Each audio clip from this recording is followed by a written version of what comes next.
Ya es Halloween. Y este ya es nuestra cuarta entrega del primer especial de Halloween de Arlequín. Dime, ¿te han gustado?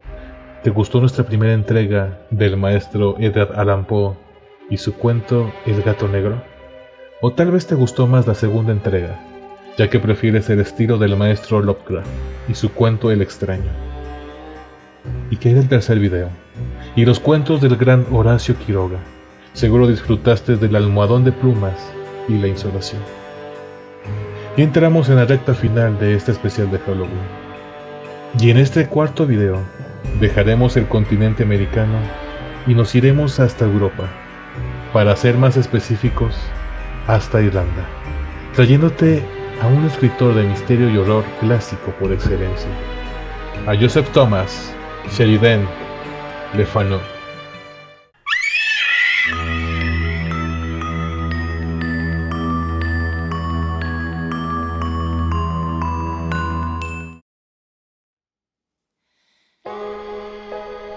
Sheridan Le Fanu nació en Dublín el 28 de agosto de 1814.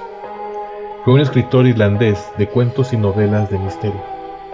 Sus historias de fantasmas presentaron uno de los primeros ejemplos del género de horror en su forma moderna, en la cual, como en su relato Shalek el pintor, no siempre triunfa la virtud ni se ofrece una explicación sencilla de los fenómenos sobrenaturales. Sheridan Le Fanu nació en el seno de una familia de Alcurnia, de procedencia hugonote. Su abuela y su tío fueron ambos dramaturgos, y una de sus sobrinas, una novelista exitosa. Disfruta de uno de sus relatos en este especial de Halloween. Te presento el relato titulado La casa en alquiler.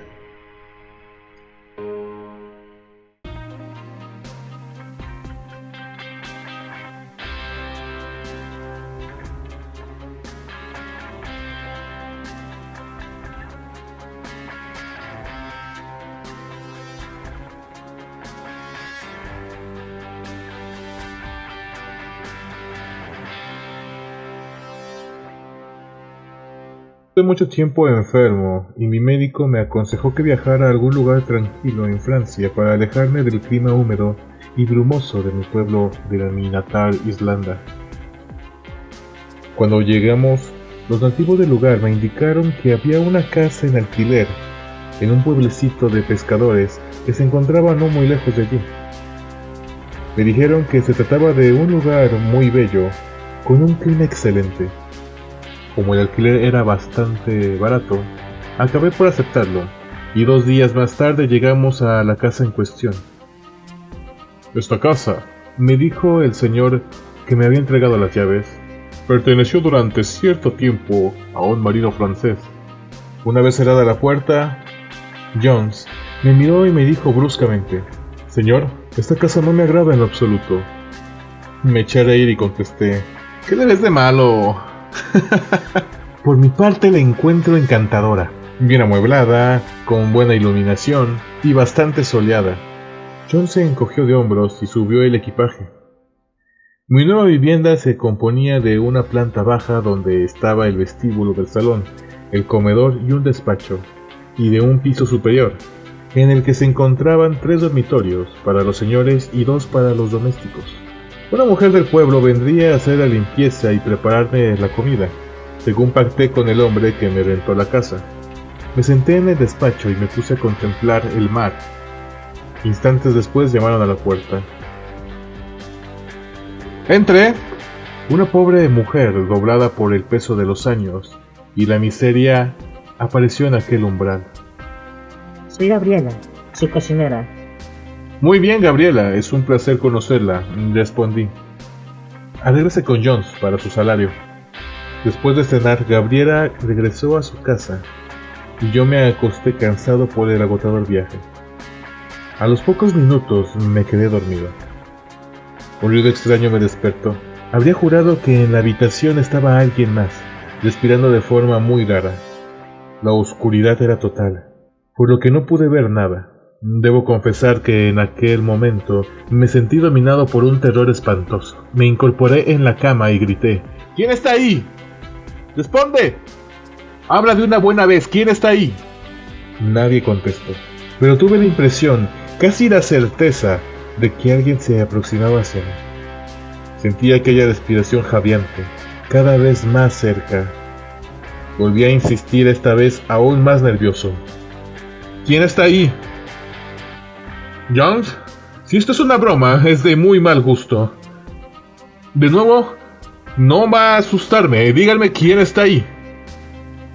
Algo frío, húmedo y pegajoso rozó mi mano. Perdí el control de mis nerviosismos y me puse a gritar como desesperado. ¡Jones! ¡Jones, eres tú! ¡Jones, ayuda! ¡Jones! ¡Jones, ¿dónde estás? Pero todo permaneció tan silencioso como antes. Pensé que Jones estaría en una taberna, como solía hacerlo, o quizá había sido víctima de aquella cosa. Mis gritos parecieron haber parado en seco el avance de aquel espectro, o lo que fuera, pues ya no sentía su aliento. Tomando coraje, agarré el mechero y encendí una vela. Al mismo tiempo que la llama empezaba a brillar, escuché unos pasos precipitados y un gran ruido. Comprobé que en mi habitación no había nada, y cuando me disponía a volver a apagar la luz para dormir, mi mirada se clavó en el suelo. Estaba cubierto de unas manchas negruzcas que no pude identificar, hasta que me acerqué a ella y comprobé con horror la huella de unos pies que partían de la cabecera de mi cama y se detenían delante del muro que daba a la parte posterior de la casa. ¿Había atravesado la pared aquella cosa? Aquel misterio empezó a ponerme nervioso, y entonces tomé la decisión que habría de lamentar el resto de mi vida. Me vestí con rapidez, sin quitar los ojos del muro. Tomé mi pistola y me acerqué al lugar donde desaparecieron las huellas. Comprobé que penetraba el tabique. Pensé que podía ser un muro giratorio, dando acceso a una puerta secreta. Empujé con todas mis fuerzas, pero el muro no cedía. De repente oí unos gones invisibles que gritaban. El muro se abrió como una puerta al mismo tiempo que la bocanada de aire pestilente penetraba por mis orificios nasales. La vela iluminaba una escalera de piedra que se hundía en espiral en las entrañas de la tierra. Comencé a descender hasta que llegué a un pasadizo estrecho, por cuyo suelo avanzaban las huellas, y llegué a una pesada puerta de hierro. La empujé, resistí un poco y al final se abrió, produciendo un tétrico chillido. Me di cuenta de que me encontraba dentro de una inmensa caverna, en la que flotaba una bruma lechosa. Unas formas moviéndose que apenas podía distinguir atravesaron mi campo visual. Solo veía con claridad las huellas de los pasos. Entonces me puse a temblar de horror. A la luz de mi débil vela, había podido discernir el contorno de huellas humanas, pero allí comprobé que estaban sangrantes. Comencé a volverme sobre mis pasos lentamente y di media vuelta para buscar la puerta por donde había entrado. ¿Cuál no sería mi desesperación al comprobar que había desaparecido? En ese momento una risa espeluznante llegó a mis oídos.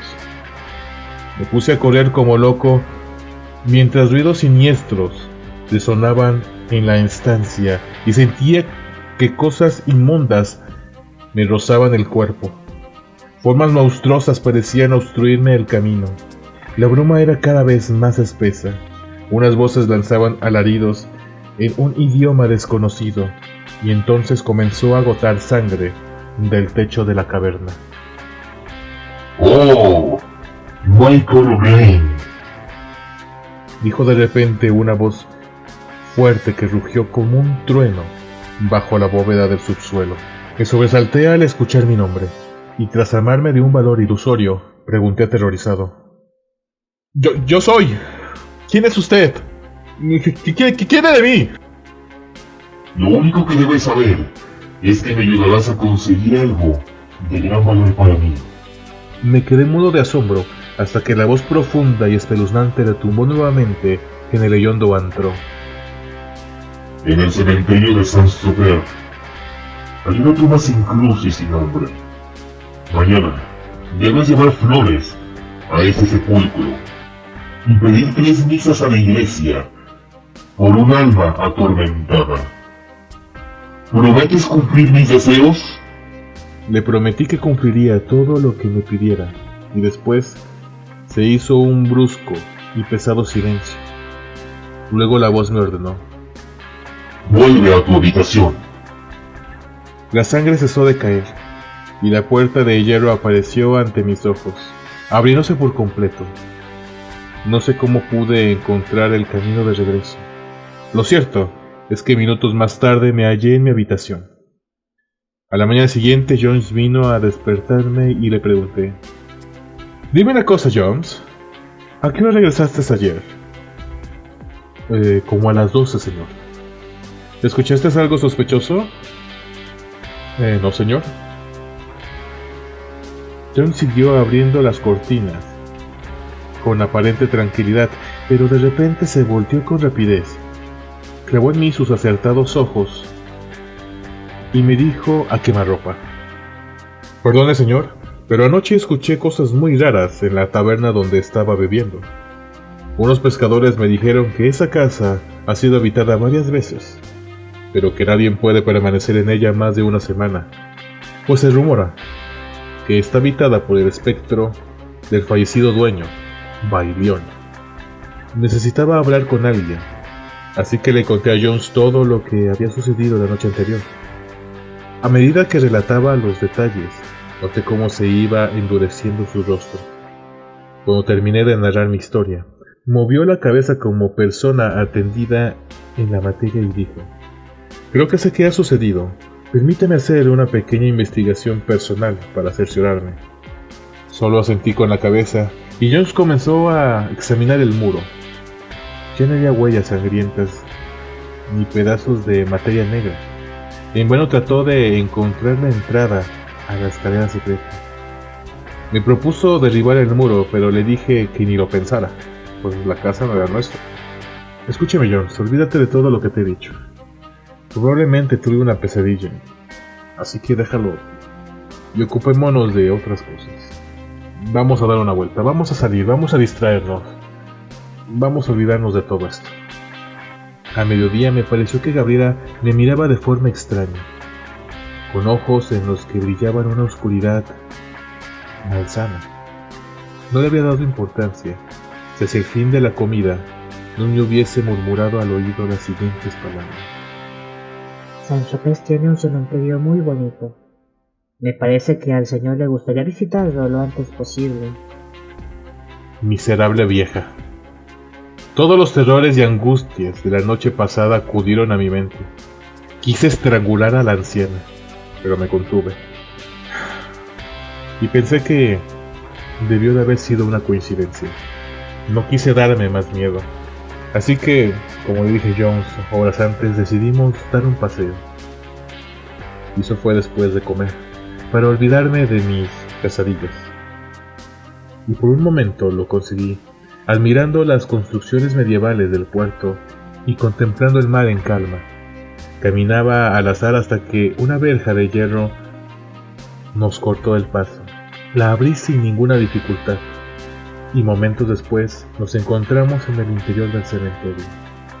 Sentí la profunda necesidad de satisfacer el deseo que había despertado en mí las palabras de la cocinera.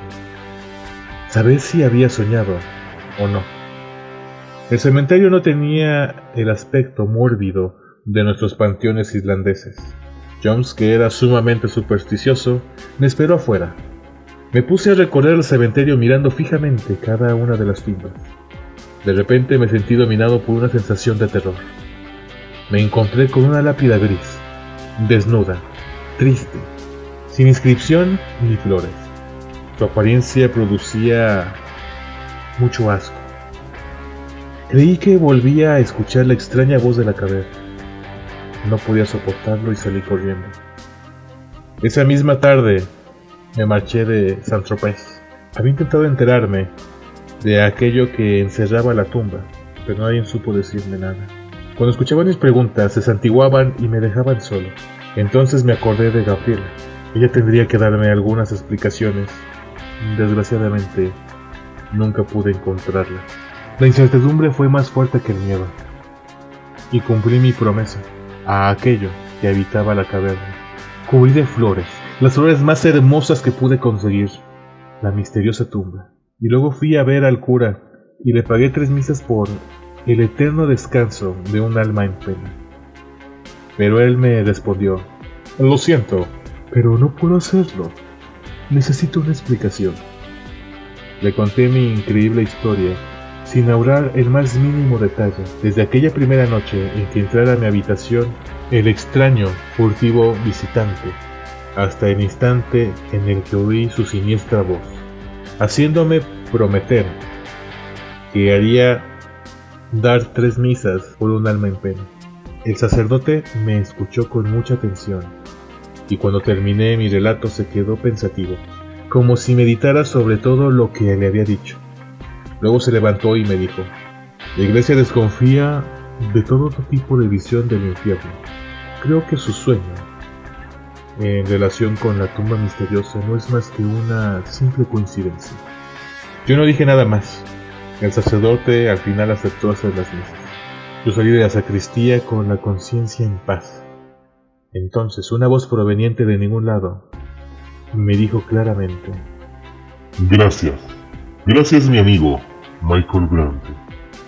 Yo, después de escuchar eso, retorné a mi casa en mi natal Irlanda.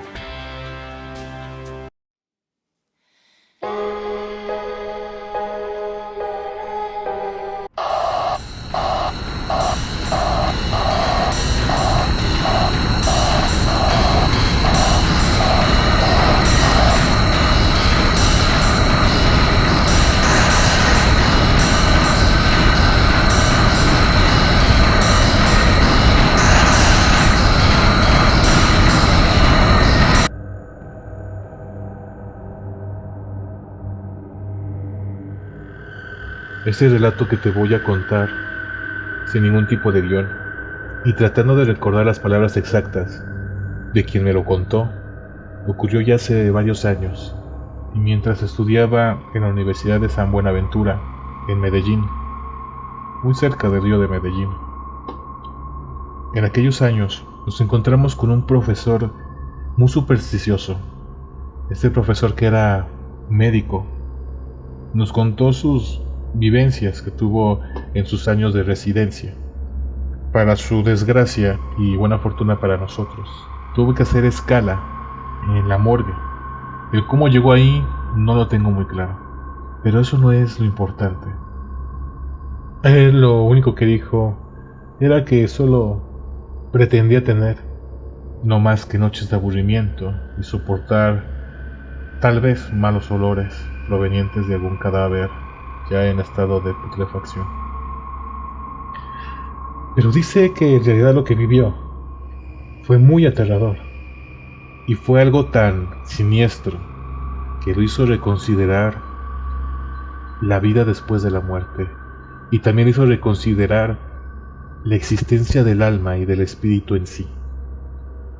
Él comentó que, llegando, se puso al tanto de las acciones que tenía que hacer en el turno nocturno, donde había mucho menos gente, ya que generalmente las oficinas burocráticas se encontraban cerradas. Se encontró con un señor que le explicó en dónde tenía que permanecer. Él estaría con él toda la noche. No habría autopsias por la noche, simplemente era recibir, si se llegaba a necesitar, recibir a los recién fallecidos que llegasen, lo que era muy raro. En otra habitación se encontraban los técnicos. Estos técnicos lo que hacían era simplemente acudir a los llamados cuando se requerían sus servicios y levantar así los cadáveres. Por otro lado se encontraban 2 embalsamadores que estaban en ese horario si se llegase a necesitar sus servicios de urgencia. Y por último el anfiteatro. Era un lugar bastante grande donde se encontraban los refrigeradores y las planchas donde se hacían las autopsias. Dentro de las planchas habían 2 cadáveres, y en los refrigeradores otros cuantos. En ese lugar generalmente no se entraba solo. Este hombre le comentó la existencia de 3 focos. Había uno amarillo, uno azul y uno rojo. el amarillo era cuando se necesitaba su apoyo, ya sea en el lobby principal o para los técnicos. El azul era cuando los técnicos habían llegado con algún cadáver y necesitaban que les ayudaran a trasladarlo al anfiteatro. Pero el rojo era un caso especial. Y era cuando, y nos comentó así, cuando se encendía el foco rojo, era cuando los muertos se querían ir de ese lugar. Tal como me escuchas. Los muertos se levantaban y querían escapar de ese lugar. Una cosa increíble, recuerdo que muchos en la clase se quedaron callados, otros tantos se rieron, otros tantos hicieron gestos o expresaron algún tipo de sonido, demostrando que era tonto, tal vez increíble, aquello que nos contaba el doctor. Pero continuó con el relato. En varias ocasiones, nos comentó nuestro profesor, se encendió el foco. Cuando se encendió el foco rojo, el maestro no sabía qué esperar. Simplemente dijo que se levantó junto con el hombre, que ya tenía bastantes años trabajando ahí, y se dirigieron al anfiteatro, y estaba una persona sentada. Uno puede decir, bueno, es normal. Hay casos en donde los gases, no hay ningún tipo de problema. Llega a pasar ese tipo de cosas. Lo curioso es de que se estaba meciendo. La persona que estaba fallecida, que horas antes estaba recostada en la plancha, se sentó y comenzó a mecerse. El hombre llegó, esta persona que ayudaba al maestro en su servicio llegó y le dijo más o menos lo siguiente: hombre, ya acuéstate, ya no luches, ya lo que pasó, pasó, recuéstate. El maestro nos hacía referencia a que el hombre estaba blanco, completamente blanco, y se sentía un ambiente espeso, como si el aire estuviera viciado. El frío era raro, no era el frío gélido de un aire acondicionado para mantener una temperatura baja en aquel lugar, sino era un aire cavernoso, un frío húmedo, como si se encontraran en una cueva, en un lugar bastante gélido. Poco a poco la persona fue ayudando a que se recostara y quedase quieto. Eso fue impactante porque lo que menos esperaba ver era ese tipo de cosas.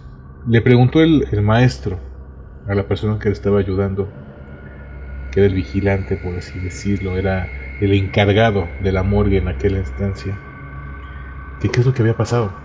Este hombre le comentó que son personas que están tan aferradas a quedarse, a vivir, que dejaron asuntos pendientes, que dejaron tal vez a una familia, a hijos pequeños, que tratan de hacer lo imposible para regresar a la vida.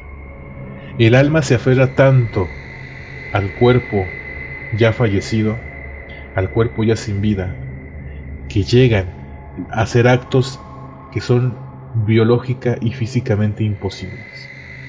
Ese hombre murió por una insuficiencia renal, por una enfermedad genética, pero había dejado a una pequeña hija de 6 años de edad y a un recién nacido de tal vez 2 o 3 semanas.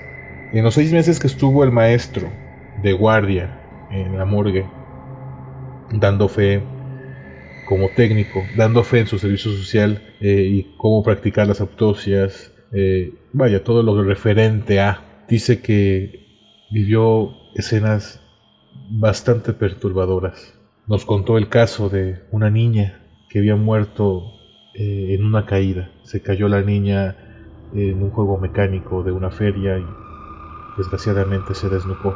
Se escuchaba cómo lloraba. Decía que podía verse el cuerpo de la niña, cómo lloraba. Los movimientos de una persona que está llorando se veían en el cuerpo de la niña. Cómo llamaba a su madre. Dice que eso fue, para él, lo más perturbador de todo. Cómo lloraba, cómo se escuchaban los sollozos, bajos, pero se llegaban a escuchar, y cómo llamaba a su madre. De nueva cuenta, él y esta persona tuvieron que ir a reconfortarla, a decirle que se iba a encontrar con gente que le iba a ayudar, con su abuelita tal vez que había muerto, con algún tío, que se quedase tranquila.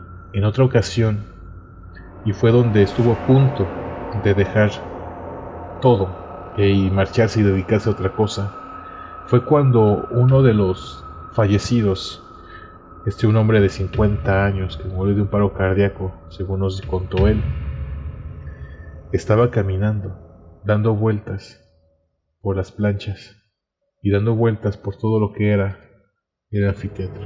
Lo tuvieron que regresar, recostarlo en una plancha.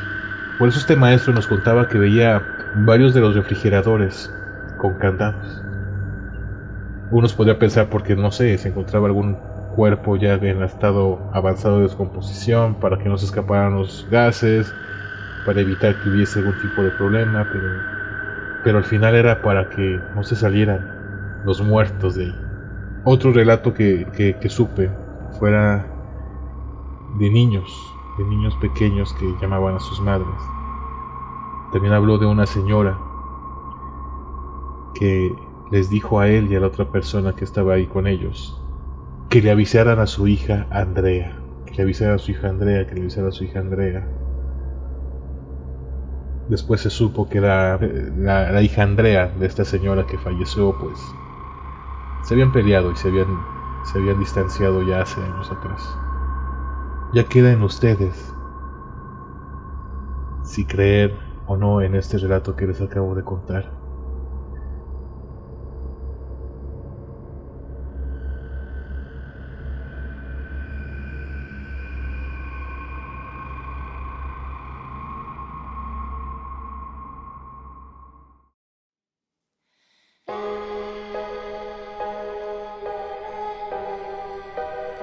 De 4 videos con historias clásicas de terror que se han extendido en todo el mundo y que han consagrado a grandes autores. Sigue atento a los últimos 2 videos de este especial de Halloween de Arlequín. Deja tu comentario, suscríbete y dale like a los videos. Y si tienes comentarios para nuevos videos, temas, historias o creepypastas, o quieres dejarnos algún tipo de mensaje, agréganos a las redes sociales. Como siempre, los links estarán en la descripción del video. Por ahora es todo. Soy Clo. Nos veremos la semana que viene.